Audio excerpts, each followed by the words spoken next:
la gran cuestión social es la revalorización de las pensiones. Estos presupuestos generales del Estado incorporan una revalorización del 1%, pero insisto en que la inflación en España es del 3,5%. E insisto también en que esta alta inflación no se debe a causas exógenas naturales, se debe a las propias medidas que el Gobierno ha aplicado. Se debe a que el IVA se ha triplicado y eso tiene un efecto sobre los precios de muchos productos. Se debe a que los problemas energéticos se han solucionado con una fuerte subida de impuestos y no rebajando los costes de generación de la energía. Se debe al copago en los medicamentos.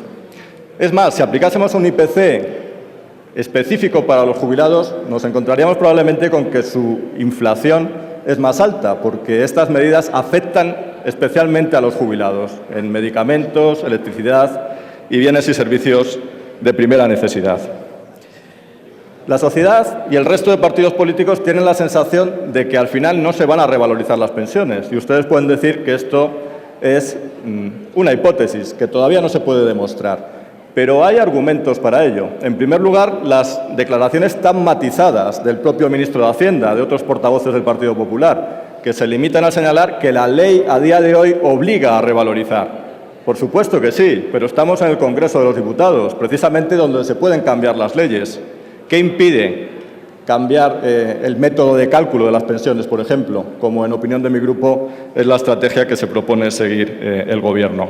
En cualquier caso, hay una manera muy sencilla de disipar las dudas y eso es lo que les ofrece nuestra enmienda 3.369, es hacer frente ya a esa revalorización de las pensiones y disipar todas las dudas.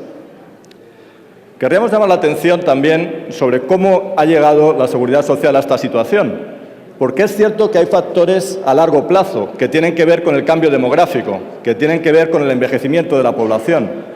Pero hay otros factores que tienen que ver con la caída de cotizantes, tienen que ver con su política económica y la del Gobierno anterior. Una política económica que ha llevado a España a la recesión, a la caída del empleo, a la caída del número de cotizantes.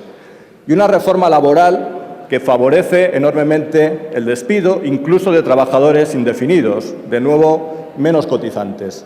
Por eso, en estos presupuestos, por primera vez, ha sido necesario acudir al Fondo de Reserva de la Seguridad Social para poder hacer frente a las prestaciones. Queremos también llamar la atención sobre las consecuencias de no revalorizar las pensiones. En España hay 1.700.000 familias con todos sus miembros en paro y muchas de estas familias tienen como único ingreso la pensión de la persona mayor de la familia. No solo se verían afectados directamente los pensionistas, sino todas estas familias que dependen de ese único ingreso.